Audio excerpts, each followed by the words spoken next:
오늘 함께 큐티할 본문 창세기 7장 1절에서 12절까지의 말씀입니다. 여호와께서 노아에게 이르시되 너와 내 온 집은 방주로 들어가라. 이 세대에서 내가 내 앞에 의로움을 내가 보았음이니라. 너는 모든 정결한 짐승은 암수 7씩 부정한 것은 암수 2씩을 내게로 데려오며 공중의 새도 암수 7씩을 데려와 그 씨를 온 지면에 유전하게 하라. 지금부터 7일이면 내가 40주야를 땅에 비를 내려 내가 지은 모든 생물을 지면에서 쓸어버리리라. 노아가 여호와께서 자기에게 명하신 대로 다 준행하였더라.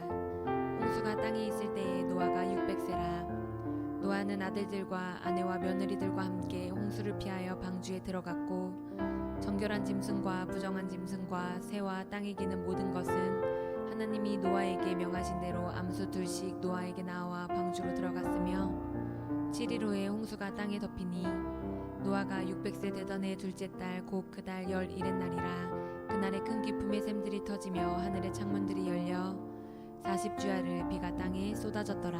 아멘. 어제 본문은 타락한 세상을 향한 하나님의 심판 계획과 구원 계획에 대해 보여주었습니다.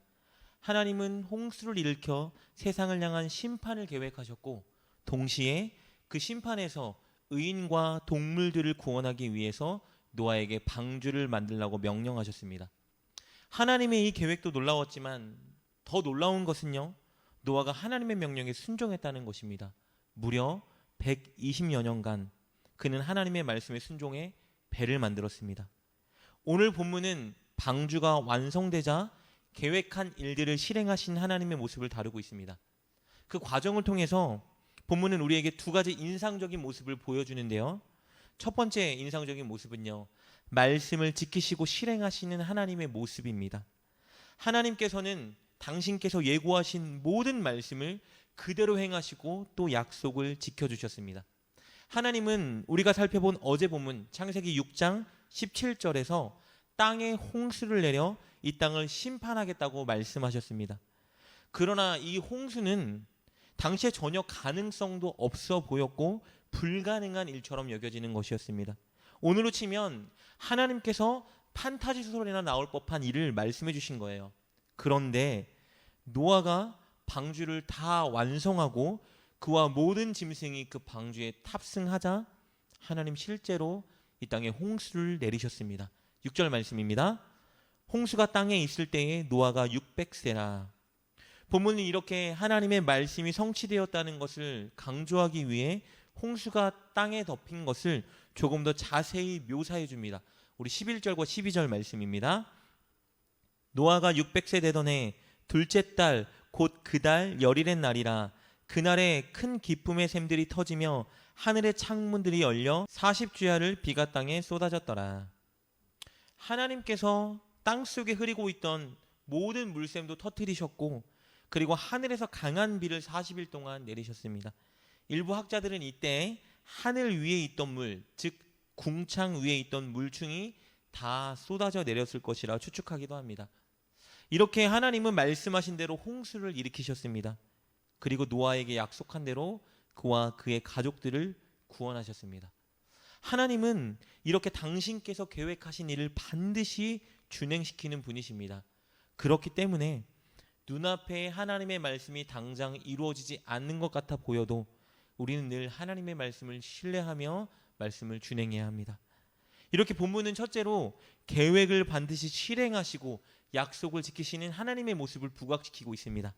그리고 본문이 부각시키는 두 번째 모습은요, 바로 끝까지 하나님의 말씀에 순종하는 노아의 모습입니다. 노아가 하나님의 말씀에 순종하여 방주를 완성하자 하나님은 노아에게 찾아와 또 명령하셨습니다. 1절부터 4절에 기록된 것처럼 첫째, 가족을 데리고 방주에 탑승하라. 둘째, 부정한 동물은 암수 2씩, 정결한 동물은 암수 7씩을 방주에 태우라고 명령하셨습니다. 5절을 보면 하나님의 그 명령에 대한 노아의 반응을 보여주는데요. 5절입니다. 노아가 여호와께서 자기에게 명령하신 대로 다 준행하였더라. 노아는 하나님께서 말씀하신 대로 자신의 세 아들들과 세 며느리들 그리고 아내를 데리고 방주에 탑승했습니다. 그리고 하나님께서 명령하신 짐승들을 다 방주에 탑승시켰습니다. 9절 말씀입니다. 하나님이 노아에게 명하신 대로 암수 둘씩 노아에게 나와 방주로 들어갔으며. 여기서 사실 짐승들은요, 하나님께서 방주에 탑승시킨 것입니다. 그런데 성경은 하나님이 노아에게 명하신 대로라고 기록하고 있습니다. 이 표현을 통해서 이 과정 속에 노아의 순종이 여전히 작동하고 있었다는 것을 말해주고 있는 것입니다. 하나님께서 이렇게 모든 사람들을 심판하는 가운데서 노아를 구원하시고 그를 통해 이 땅의 역사를 다시 만들어 가시기로 계획하신 이유는 노아의 바로 이런 모습 때문이었습니다. 1절은 그 이유를 적나라하게 들어주고 있는데요. 1절 말씀입니다. 여호와께서 노아에게 이르시되 너와 내 온 집은 방주로 들어가라. 이 세대에서 내가 내 앞에 의로움을 내가 보았음이니라. 하나님께서 노아에게 말씀하십니다. 내 앞에 있는 너의 의로움을 내가 보았다. 이 말은 노아가 늘 하나님을 의식하고 하나님 앞에서 살았다는 것을 의미하는 것입니다. 세상이 어떤 길을 제시하고 세상 사람들이 무엇라 말하고 어떤 길을 걷는다 하여도 노아는 늘 하나님을 의식하며 하나님의 말씀과 뜻을 따랐습니다. 이것을 하나님 앞에서 살았다고 말할 수 있는 것입니다. 그는 세상의 기준에는 연약하고 미련해 보일 수 있는 사람일지 모르지만 한 가지 영역에 있어서만큼은 전혀 연약하고 부족하지 않았습니다. 그것은 늘 하나님을 의식하고 하나님 앞에서 살고자 하는 마음이었습니다. 이것이 바로 성경에서 말하는 믿음인 것입니다. 오늘 말씀은 이렇게 하나님께서 일으키신 홍수와 노아의 순종을 통해 중요한 진리를 우리에게 전달해 주고 있습니다. 첫째 진리는요, 하나님의 말씀과 약속은 반드시 이루어진다는 것입니다. 하나님께 불가능한 일은 없습니다. 지금은 결코 하나님의 말씀이 동화책처럼 느껴질 수 있고 아무것도 이루어지지 않는 것처럼 느껴질 수 있다 할지라도 반드시 정해진 때에 하나님께서 하나님의 말씀을 이루실 것입니다. 특히 이 땅에 영원한 심판과 구원은 반드시 임할 것입니다. 그래서 우리는 하나님의 말씀을 잘 알아가고 무엇보다 그 말씀에 최선을 다해 순종해야 합니다. 그리고 두 번째 진리는요, 하나님은 하나님을 의식하며 순종하는 사람, 즉 하나님 앞에 살고자 하는 그 한 사람을 찾고 계신다는 겁니다. 왜냐하면 하나님은 그런 사람과 함께 하나님의 심판과 구원 계획을 이루어 가시기 때문입니다. 사랑하는 여러분, 오늘도 하나님은 성경에 기록해 주신 것처럼 세상을 향한 심판과 구원 계획을 이루어 가고 계십니다. 그래서 하나님은 노아처럼 하나님 앞에 살고자 하는 자, 온전한 믿음을 가진 자를 찾고 계십니다. 세상이 무엇라 해도 하나님 말씀을 신뢰하고 그 길을 따라가는 그런 사람을 찾고 계십니다.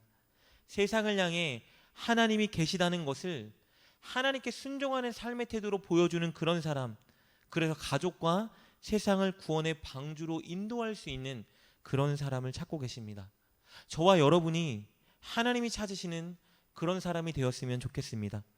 오늘 저와 여러분을 향한 하나님의 사랑의 시선과 눈을 의식하시면서 꼭 하나님 말씀대로 순종하며 하나님 앞에 살아가는, 하나님이 찾는 그 사람이 여러분이 되시기를 주님의 이름으로 축복합니다. 기도하겠습니다.